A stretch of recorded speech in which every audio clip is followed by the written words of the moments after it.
You are a toaster. We objectify our victims. Aware narcissists such as myself and greater narcissists know that we do this. We dehumanize you. Unaware narcissists, lesser and mid-range, also objectify and dehumanize their victims, but do not realize that they are doing this, but they must be doing it since they are narcissists.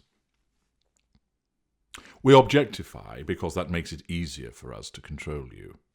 It makes it easier for us to achieve the prime aims, which includes that control, the obtaining of fuel, which is our lifeblood, the character traits, and the residual benefits. To us, you are a toaster, or a washing machine, or a television set, or a refrigerator. Your role is to perform a function for the narcissist, and to perform that function automatically. As we press the power switch on a television and it bursts into life, you are similarly expected to attend to what we require. That doesn't mean just in terms of making us something to eat or keeping our house clean. Those are just two elements of the residual benefits, but you are meant to burst into life, submit to our control of you, provide the fuel, grant the character traits, and provide the prime aims. You are to function like a household appliance, like some machinery. We press the button, it works. The washing machine doesn't decide, no, I'm not going to wash the clothing today, I fancy a day off. The buttons are pressed, the liquid is added, the settings are determined, and away it goes. It functions, it performs, it delivers. You belong to us, just like the toaster that is purchased from the superstore, from the electrical outlet, ordered online. You similarly belong to us. This is part of your objectification. You become our possession. I, as an aware narcissistic psychopath, like to collect people in the way that I might collect certain objects. Unaware narcissists similarly see you as a possession, although don't recognize it in their conscious mind.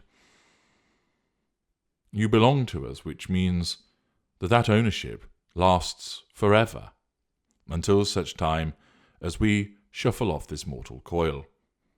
You are our plaything, our appliance, our object, that we have total ownership over, and that this is all part of the narcissistic perspective by which we view you. You are expected to do as we require. For the aware narcissist, this is a conscious expectation that you should function as we precisely require. For the unaware narcissist, that expectation remains, although they do not realize that it is there. You are not expected to malfunction. Just like the toaster, you are expected to operate and function each and every time we come to rely upon you. A malfunction is not allowed. You are used when we want to use you. Because we own you, because you are our appliance, we decide that if we want to utilize you, consciously for the prime aims or unconsciously for the prime aims, then we are entitled to do so, and we will. You must be ready, willing, able, functioning. You are not to place demands upon us. The toaster does not sit on the kitchen counter and say, "Please feed me some bread, I want to toast today." It sits there, silent, waiting, compliant, unobtrusive, ready, And when we decide to place 2 slices or 4 slices of bread and pull down the lever and adjust the setting, then that toaster delivers that toast for us, toasted to perfection, golden brown, piping hot, not burnt, not underdone so we receive warm bread back by mistake, but the toast just how we want it, crispy, delicious. You are expected to function in a similar way. You are expected to provide us with what we require, not too much, not too little, just as we require it, and of course, you are expected much of the time to second-guess that, to somehow be telepathic to our needs. But that is the fate of the empath ensnared by the narcissist. The toaster knows what to do, the toaster obliges us. You are expected to behave the same way. The toaster doesn't try and jump off the counter and say, "Spend time with me. Use me to toast all day long." Similarly, you are not expected to place demands upon us by telling us what you need and what we ought to do. You are not to demand that we spend time with you, to take you off the shelf if you are that particular type of appliance in the shelf dynamic with us. You are not there to make demands upon our valuable time, because such demands, requests, whatever it might be framed as, amount to a threat to our control, and control is part of the prime aims.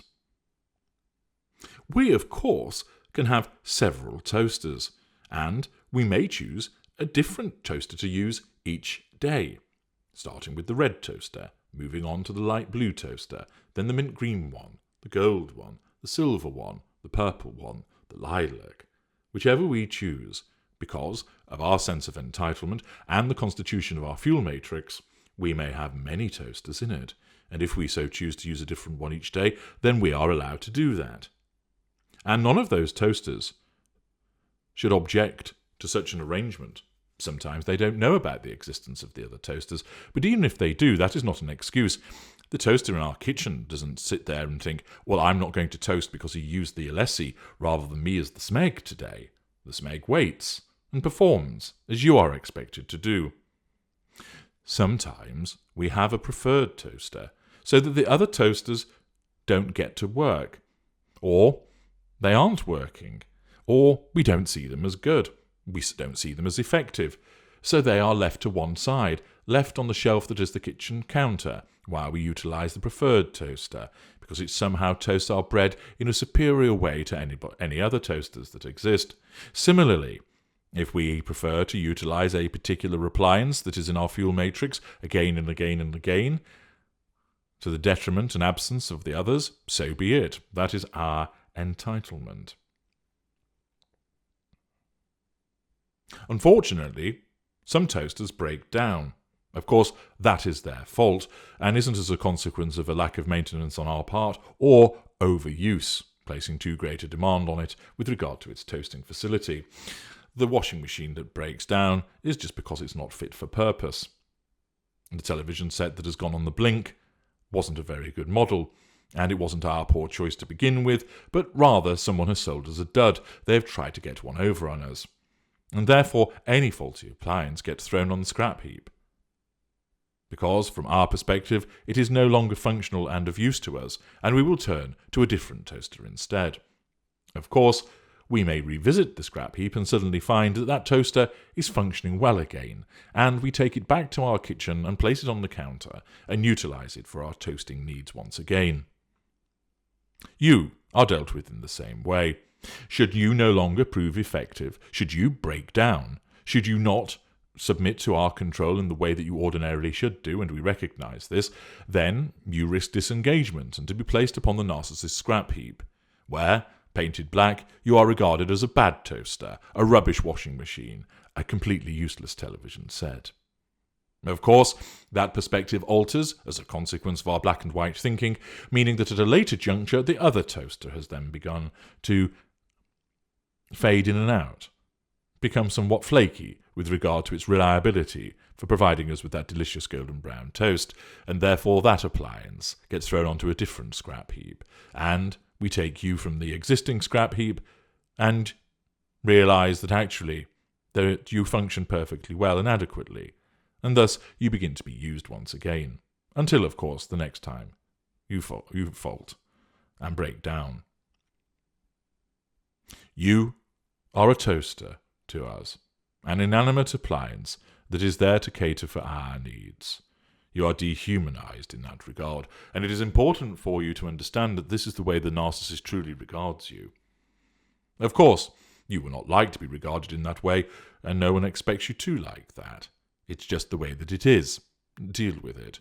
But now that you know, this should also go some way as an application of logic to helping you understand that's truly how the narcissist regards you, and therefore this should bolster your desire to implement your no-contact regime to ensure that this particular toaster is now out of stock. I'm H.G. Tudor. Thank you for listening.